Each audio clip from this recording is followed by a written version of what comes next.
All right, welcome to the Bibliomaniacs Coffee House here today. We have a special guest. We are welcoming Sue Nelson Buckley in studio with us. Also has an alternating name of Amelia Dax. So welcome, Sue. Welcome. Good to be here. We're very excited to have you here and tell us a little bit about some of your books. We have talked about your books in the past, mainly Merry Elfin Christmas, as well as Getting Ghosted and Getting Ghosted 2. I had told all our listeners that we just attended your book launch at the Right Cup bookstore and cafe here in St. John for Getting Ghosted 2. So we're really excited to have you in studio and talk about your books. Oh, that's awesome. Yeah, that launch was really, really fun. I did Getting Ghosted, the first one, back in June because they were doing a spooky June at the Right Cup. So it was really hard to get Halloween decorations. So Yes. The second book launch was so much easier to find things to stick up on the walls and everything. So I really enjoyed that. Yes, well, I'm really glad that you came in to talk about your books. Did you want to start a little bit talking about your literary works under your name, Sue Nelson Buckley? Yep. Well, I started with that. Okay. Back in the 90s, because yes, I'm that old, I was trying to get published through Harlequin and Silhouette. That was back in the old days when there was no such thing as self-publishing. If you tried to self-publish, then you were spending thousands upon thousands of dollars to do so. In 2008, there was a great big economic downturn. So a lot of us, my friends, writing friends included, we all lost our jobs. Right. And we decided that we were going to give self-publishing a go. We created Paperbox Books, an indie publisher. And at one point, we had 9 authors underneath our name.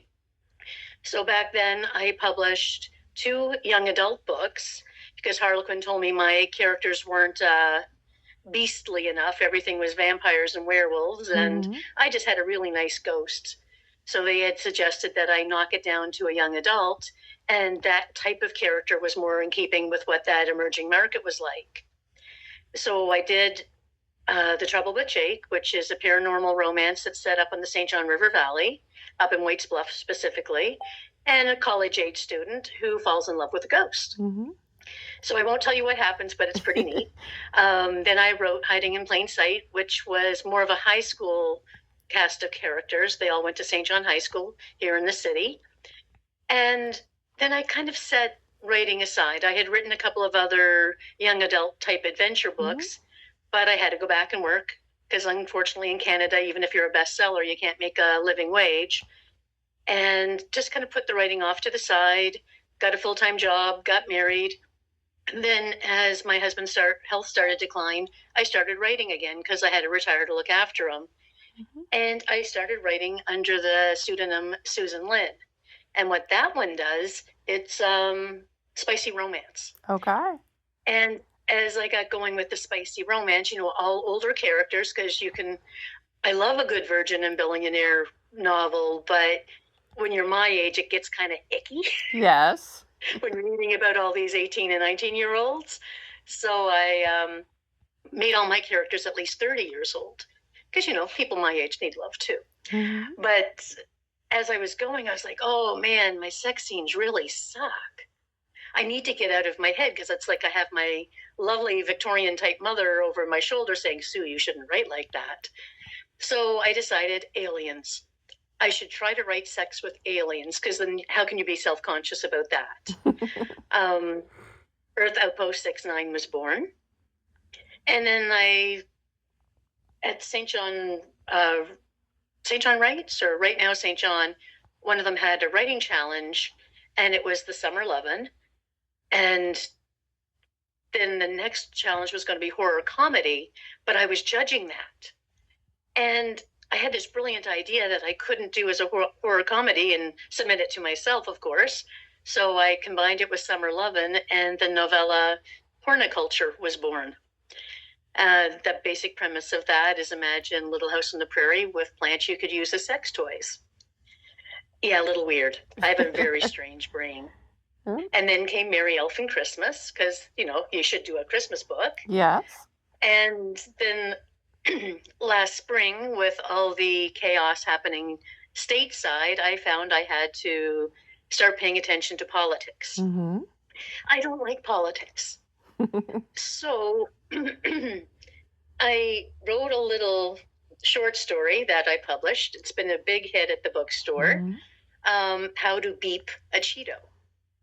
And it's been popular. The Americans coming in off the cruise ships look at it, don't dare take it back and have it discovered in their luggage by customs, but wow, it's gotten rave reviews.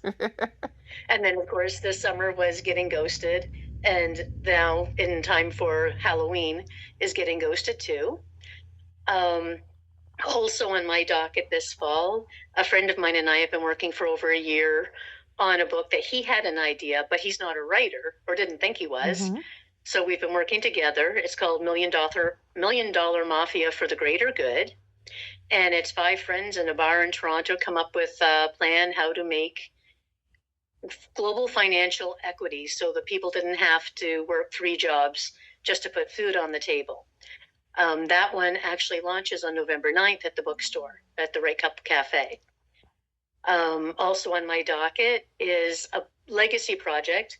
My baby brother died almost 3 years ago, and before he died, he had written a book.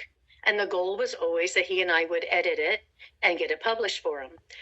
Well, of course, he's passed away, so he can't do anything about it. So I've taken on the revision and editing, and that will launch the end of November, just after I launch my new Christmas one for erotica. Perfect. And to be clear, the book I'm writing with Mike and the book that I've written or revised of Scott's, neither one of those are erotica. There's not a sex scene. Okay. Barely even a kiss in either one of them. Okay. So there's kind of something for everybody, really. There is. I have the 3 pen names just so that the audiences don't accidentally cross over, because the last thing you want are high school kids that read Hiding in Plain Sight Right. to accidentally look up Sue Nelson Buckley and, ooh, there's Earth Outpost 69. Exactly. Really yes. not the crossover you want. No. So I've got, clean, or I hate the word clean. It implies everything else is not clean. But, the cleaner stuff is all under Sue Nelson Buckley. The spicy stuff is under Susan Lynn. And the super-de-duper spice is under Amelia Dax. Perfect. Thank you so much for clarifying that for us. Yes. And we're going to go ahead and just ask you a couple questions. What's your writing process like? Do you plot, or do you more just kind of go with the flow? I'm plotting more now that I'm doing series type things. When I first started off, I was a pure pantser. In fact, I had to rewrite the end of Hiding in Plain Sight because I thought it was fantastic. She was sitting down at Saints Rest and, will they ever survive? And then the guy comes back and invites her to prom.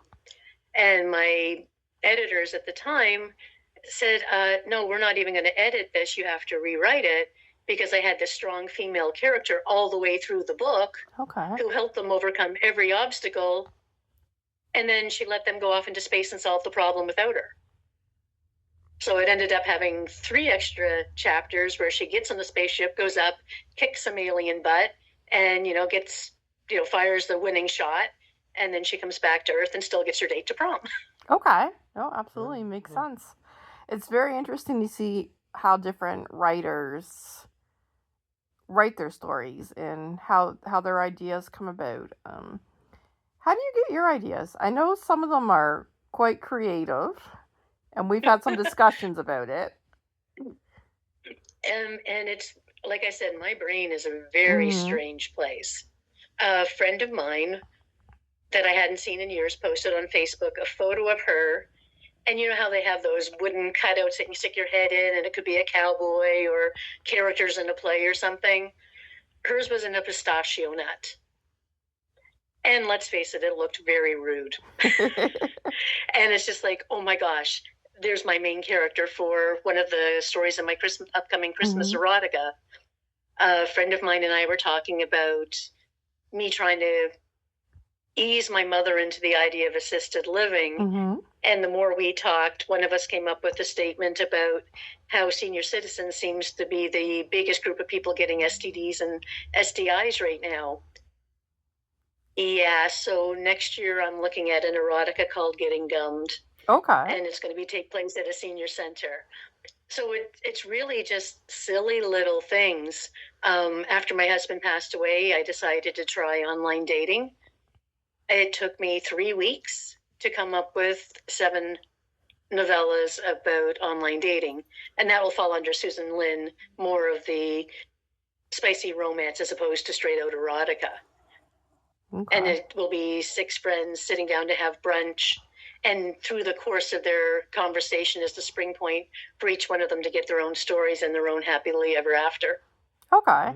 Well, So you're able to just Yeah. form ideas based off of photos that you see or kind of conversations that you have. That's what makes Yeah, your just the weirdest thing that I can, if I figure out I can make it into a story, then I will. That's One great. of my Christmas stories is about a video game that helps improve how you have sex. Okay. Oh, wow. And Josh has read some of your books as well. Yes, I have read some of your books as Yeah, well. and he actually just finished Getting Ghosted and Getting Ghosted 2.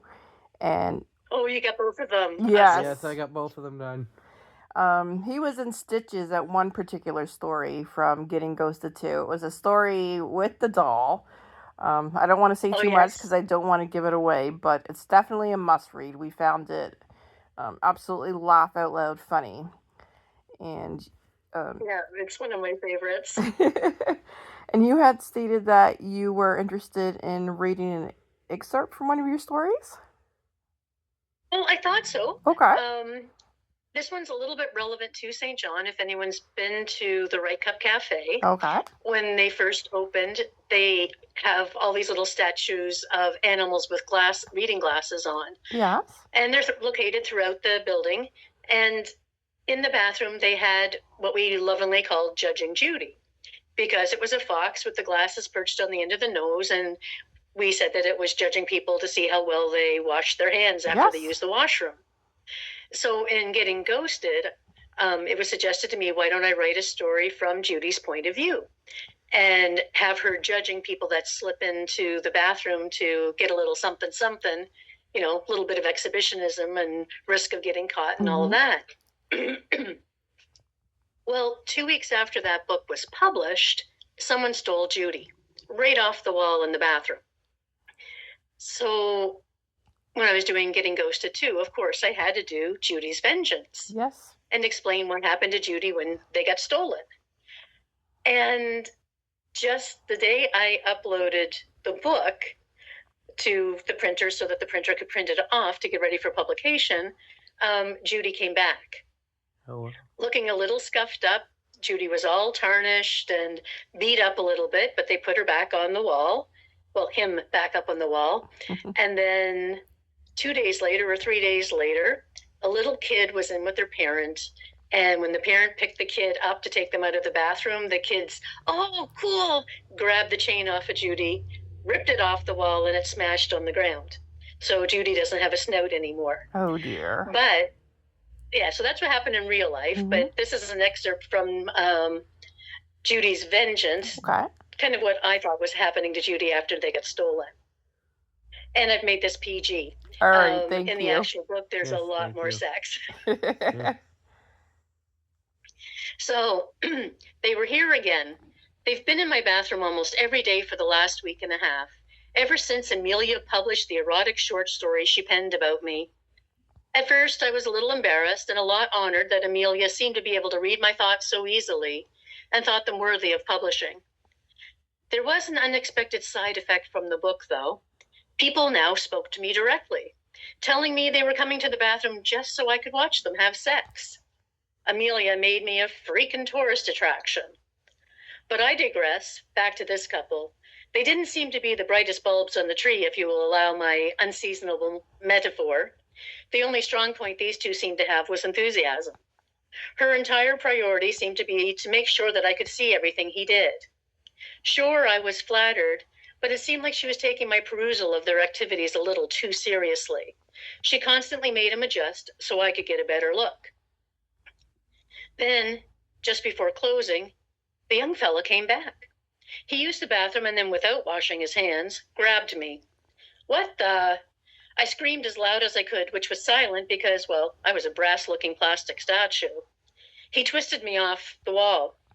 The jerk was male, blonde, about 5'10", with a pancake butt and the aforementioned lack of good sense to wash his hand. He ignored me, stuffed me in his bag, zipped it up, and plunged me in total darkness. Help! Help! I shrieked. Surely someone could sense I was in peril. But no, I heard the bookstore cafe staff wish my abductor a good evening as he sauntered out of the shop. Once on the street, he hummed as he walked. Did he feel satisfaction for stealing me off the wall? Well, if he did, it wasn't going to last for long because I vowed I was going to make sure he never felt satisfied again. My hopes for escape crashed and burned when I heard keys in the lock, followed by footsteps on a wooden floor. The knapsack I was trapped in got tossed on the couch, or maybe a chair. Probably a futon that doubled it as his bed. I felt the weight of him as he settled down beside me. When he pulled me out of the back pocket, he was smiling, as if I was the answer to his prayers. Well, I was going to be his worst nightmare if I could just figure out how. Just then, a cheap, tinny sound echoed through his apartment. He got up to answer the door, hiding me behind his back as he opened it. Did you get it? Did you get Judy? I recognized the voice. It was his girlfriend. She pushed past him. Where is it? Where is it? I've got to see it. For the love of all that's holy, he stole me to impress a girl. She turned to him and saw his hand behind his back. Let me see, let me see. Seriously, could this girl say nothing without repeating it? He pulled me out and handed me to her, pride shining in his eyes as if he had won the Olympic gold instead of the foxy bronze. Oh my God, I can't wait to let her judge us just like the author said she would. He glared at me, and I glared right back, and he said to her, You really want it watching us? Well, of course, silly, she said. That's the whole reason I got you to steal it. If we're good, maybe we'll be in the next book. He laughed as if she was joking. She wasn't. I stared at him. He stared at me, and I tried to narrow my eyes. It must have worked because I felt a zing pass between the two of us. Then the most incredible thing happened.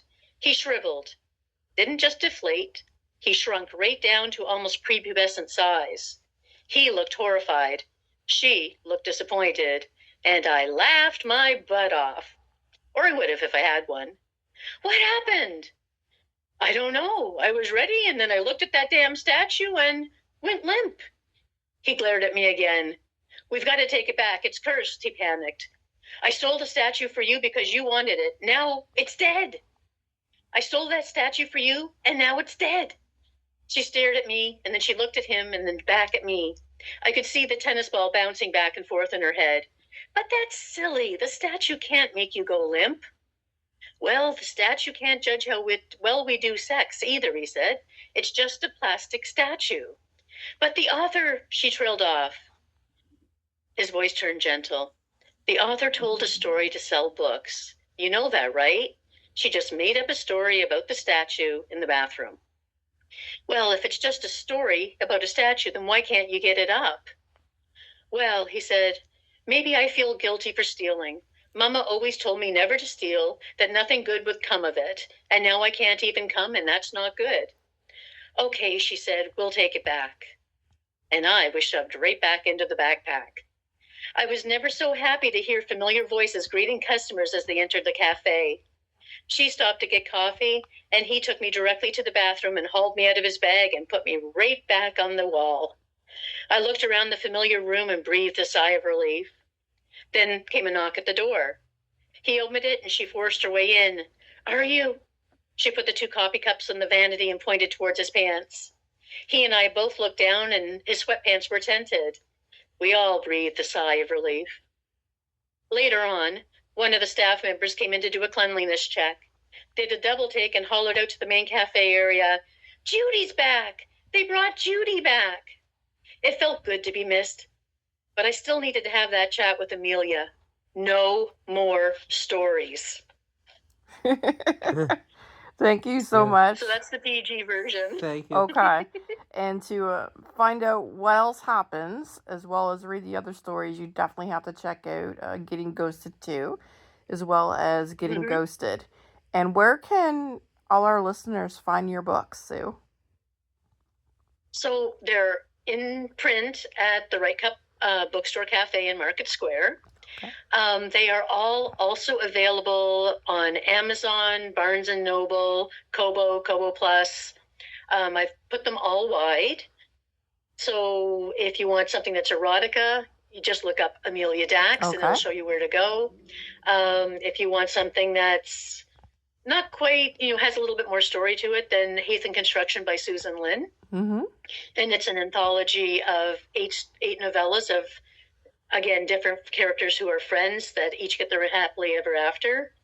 And then my younger stuff, plus the new books that are coming out, are under Sue Nelson Buckley. Okay, perfect. That was- Well, thank you so much Yeah. for coming in to talk to us here at the Bibliomaniacs Coffee House. And your next book launch is on November. Yeah, I've got November 8, November 26, and November 29. All right, perfect.